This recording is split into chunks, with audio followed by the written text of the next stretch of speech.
2026 சட்டமன்ற தேர்தலில் அதிமுகவின் வெற்றியை உறுதி செய்யவும், வாக்காளர் பட்டியலில் திமுகவினர் செய்து வரும் முறைகேடுகளை முறியடிக்கவும் மயிலாப்பூரில் மத்திய பகுதி சார்பில் BLO 2 மற்றும் பாக கிளைக்கழக செயலாளர்கள் ஆலோசனைக் கூட்டம் நடைபெற்றது.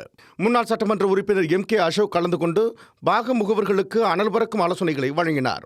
மயிலாப்பூர் மத்திய பகுதி கழக செயலாளர் P. கணேஷ்பாபு தலைமையில் நடைபெற்ற இந்த முக்கிய ஆலோசனைக் கூட்டத்தில் வாக்காளர் பட்டியல் தீவிர திருத்தப் பணியில் திமுகவினர் தங்கள் அதிகாரத்தை பயன்படுத்தி முறைகேடுகளில் ஈடுபட்டுள்ளதாகவும், இறந்தவர்களின் பெயர்களை நீக்காமல் பட்டியலில் வைத்திருப்பது போன்ற மலிவான உத்திகளை அவர்கள் கையாள்கிறார்கள் என்றும் கூறினார்.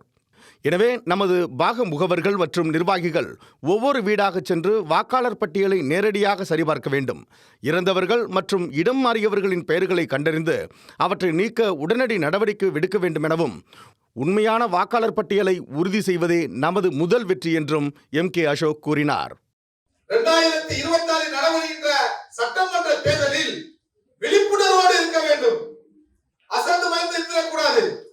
திராவிட முன்னேற்ற கழகத்தில் சேர்ந்தவர்கள் திருட்டு ஓட்டு போட்டு இந்த மெட்ராஸ் வந்து என் தொகுதி என்னுடைய கோட்டையாக நினைத்துக் கொண்டார்கள்.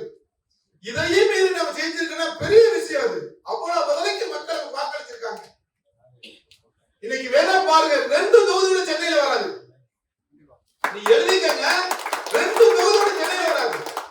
ஏன்னா உண்மையான மக்கள் யாரும் திமுக வாக்களிக்கவே மாட்டான். நன்றா தெரியும்.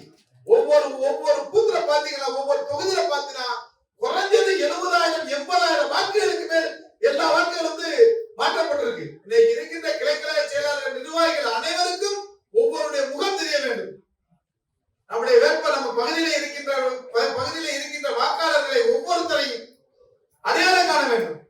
நீங்க வாட்ட இவர் வந்தாரு அவர் வந்தாரு, நாம ஒவ்வொருத்தரையும் தெளிவான முறையில பார்த்து அவங்க யார் எந்தெந்த முறையில இருக்காங்க, இது யார் நமக்கு வாக்களிப்பா அப்படிங்கிற தெளிவான முறையில அந்த எத்தனை குடும்பம் இருக்கு, இந்த குடும்பத்துல வந்து எத்தனை பேரு வாக்களிப்பாங்க, நம்மளை சேர்ந்தவங்க எத்தனை பேரு, பொதுமக்கள் எத்தனை பேரு, திமுக சேர்ந்தவங்க எத்தனை பேரு அப்படிங்கிற தெளிவான முறையில நீங்கள் கண்டறிந்து இந்த முறை புரட்சித்தலைவர் எடப்பாடி அவர்களை தமிழகத்தினுடைய முதல்வராக அமர்த்துவரை நீங்கள் யாரும் இங்கு வந்திருக்கின்ற தொண்டர்கள் கிடையாது, எல்லோருமே நிர்வாகிகள், கிளைக்கழக நிர்வாகிகள், பகுதி கழக நிர்வாகிகள், மாவட்ட கழக நிர்வாகிகள், BLO நிர்வாகிகள்.